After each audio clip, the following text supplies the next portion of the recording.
తాకట్లో ఉన్న బంగారాన్ని విడిపించి ఆ రోజున మార్కెట్ ధర కట్టి మిగిలిన డబ్బును మీకు అందిస్తుంది కొమ్మూరి గోల్డ్.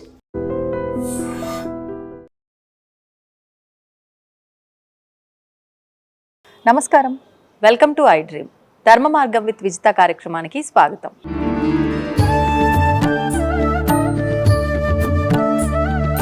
ప్రస్తుతం మనతో పాటు ఉన్నారు ప్రముఖ ఆధ్యాత్మికవేత్త, పూర్వపు యాదగిరిగుట్ట అర్చకులు, అదేవిధంగా ఆంధ్ర ఉపన్యాసకులుగా కూడా వారు వృత్తిరీత్యా ఎంతో కాలం పనిచేయడం జరిగింది.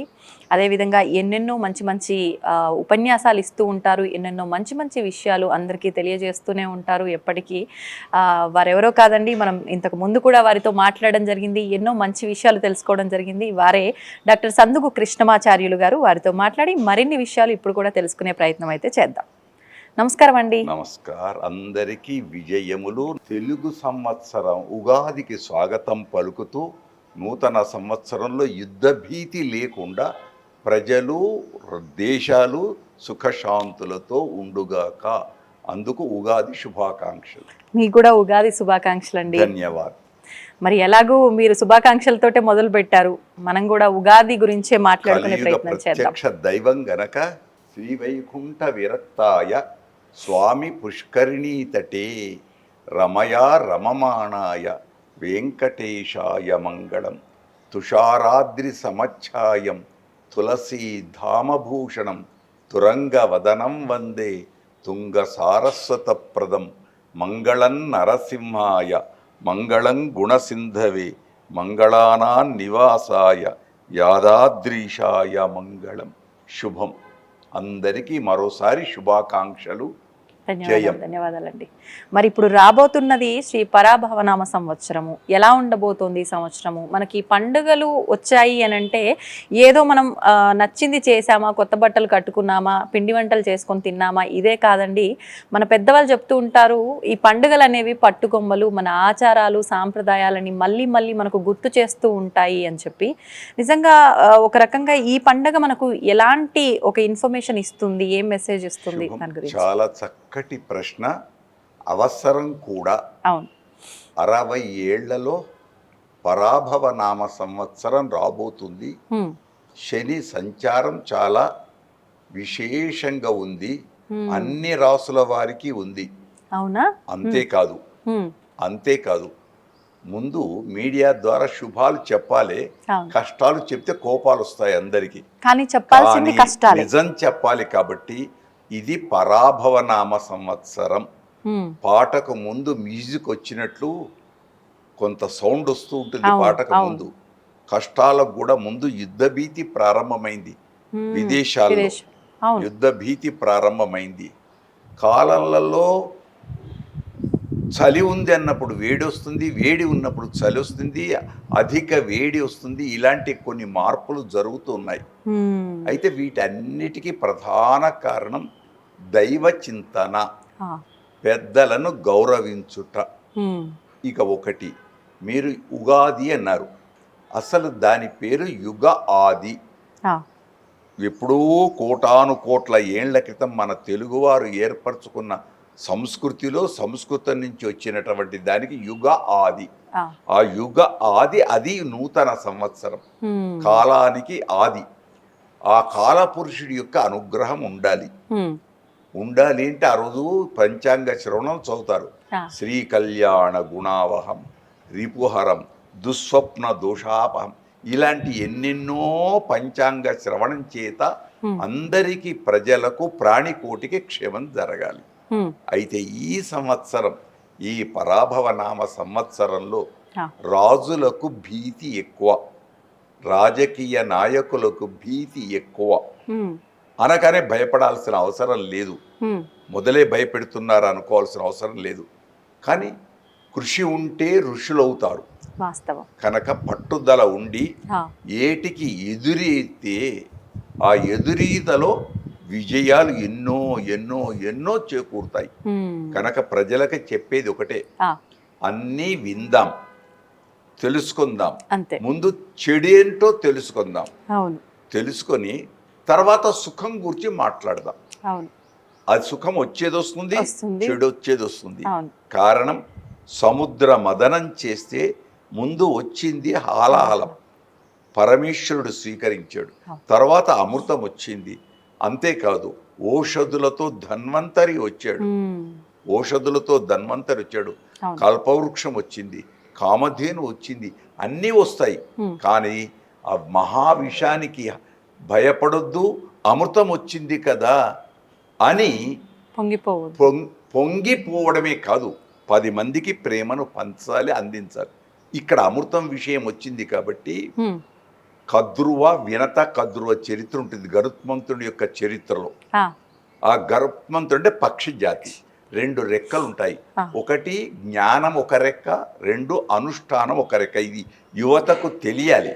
జ్ఞాన అనుష్ఠానాలు 2 కాలేజీలలో థియరీ ప్రాక్టీస్ ఉంటాయి, అది తగ్గుతున్నాయి కనుక ఈ 2 జ్ఞాన అనుష్ఠానాలు.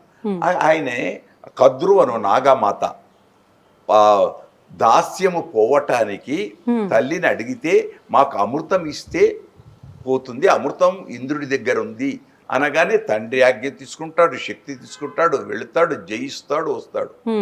కానీ ఆయుధం వేస్తే ఇంద్రుడు ఆయుధాన్ని అవమానించకూడదు కనుక ఒక్క ఈకను వదులుతాడు, పక్షి ఈకను వదులుతాడు. ఆ ఆయుధానికి ఈక తాకిందంతే, అవమానపరచలే, గరుత్మంతునికి ఏం కాలే. వచ్చాడు, అమృత భాండాన్ని ఇచ్చాడు తల్లికి. మాది దాస్య విమోచనమైందా, అయింది. ఇది కథ. దీనిలో గమనించదగింది, అమృతం ఉంది కదా, సర్పాలకు ఇస్తున్నాం కదా, అందులో నుంచి నేను ఒక చుక్కను వేసుకోవచ్చు కదా, వేసుకోలేదు. చూడండి, తల్లి మీద తల్లి దాస్యము కోసం ప్రయత్నం చేశాడు తప్ప నా కోసం చేయలే. అందుకు భగవాన్ నారాయణుడు ఆయనను వాహనంగా తీసుకున్నాడు. అంటే స్వార్థం లేదు కనుక ఇక్కడ మళ్ళీ ఒకసారి గమనించాలి యువత, ఈ దేశము నాకేమిచ్చింది అని కాదు, ఈ దేశానికి నేనేం చేద్దాం. కనుక యుగాది నాడు నేర్చుకుందాం ఈ మాటలను, పంచాంగ శ్రవణం చేద్దాం, పెద్దల ద్వారా అన్ని తెలుసుకుందాం, ప్రకృతిని రక్షిద్దాం. ఓ 10 చెట్లు ఒక్కొక్క మనిషి పెంచేద్దాం, ఆక్సిజన్ పెంచుదాం, కార్బన్ డై ఆక్సైడ్ను దూరం చేద్దాం. అంటే విషాన్ని దూరం చేసి అమృతం లాంటి ఆరోగ్య సంపదను పొందుదాం. ఇది చాలు. కానీ నా గ్రాచారం ఏముంది, నేనెట్లయితా, నాకేంటి, నాది అని వదిలి దేశం కోసం చూస్తే అది క్షేమం. భగవంతుడు తృప్తి పడతాడు, ఆనందిస్తాడు. ఇది అందరూ గమనించి దీన్ని వినియోగం చేసుకుంటారు అని ప్రార్థిద్దాం. శుభాలు చేకూరుగాక. జయం. ఇప్పుడు మీరు అన్నట్టు పంచాంగ శ్రవణం ఎందుకు వినాలి అనేది మీరు ఒక వివరణ ఇచ్చారు. మరి ఉగాది అంటే అందరికీ గుర్తొచ్చేది నింబకుసుమ భక్షణం అంటూ ఉంటారు. గొప్పది. షడ్రుచులు. 6 రుచులు. 6 రుచుల్లో గొప్పది చింతపండు, కొత్త చింతపండు, కొత్త బెల్లం, కొత్తగా వచ్చే వేప పూత, కొత్తగా వచ్చిన మామిడి పిందెలు, ఇవన్నీ ఒగరు. ఇవన్నీ ఒగరు. ఇందులో తీపి ఒక బెల్లం మాత్రమే. విన్నారా? అంటే షడ్రుచులతో కష్ట సుఖాలతో కూడుకొని ఉండేది ఏదైతే ఉందో అది జీవన గమనం, మన గమనం కష్ట సుఖాలతో మిళితం. అందుకు ఉదయం దైవ ప్రార్థన చేసి మనం తీసుకునేది ఉగాది పచ్చడి. ఎంత మందైనా ఎక్కడైనా అది దైవానికి నివేదన చేసి ప్రసాదంగా తీసుకుంటాం. ఒకటి అది బయటికి కష్టం. అంతేకాదు ఆయుర్వేద ఆరోగ్య రీత్యా వేప పువ్వు చాలా గొప్పది ఆరోగ్య రీత్యా. కనుక ఇటు రుచులు అటు ఆరోగ్యం 2 అందరం కలిసి పంచుకునే ఆనందం. కానీ ఇక్కడ నేను అందరినీ కోరుతున్నది ఒకటే, ఆంగ్ల సంవత్సరంలో జనవరి 1కి ఎంత ఆనందాన్ని పంచేస్తూ కేరింతలు కొడుతూ ఉత్సవం జరుపుకుంటున్నామో, మళ్ళీ మన తెలుగు ఉగాది దగ్గరికి వచ్చేవరకు ఎందుకో అంత ఆడంబరాలు లేవు. కానీ నిజంగా అయితే మన తెలుగు వారం అందరం ఒక్క తెలుగే కాదు, దాక్షిణాత్యులతో సహా అందరం ఉగాది చేసుకుందాం, ప్రారంభిద్దాం, కొత్త క్యాలెండర్కు స్వాగతం పలకదాం. కష్టాలు ఎన్నొచ్చినా తట్టుకునే శక్తి ఇవ్వమని దేవుని కోరదాం. భయపడద్దు. కష్టాలు ఎన్నొచ్చినా తట్టుకునే శక్తి ఇవు దైవమా అని కోరుదాం.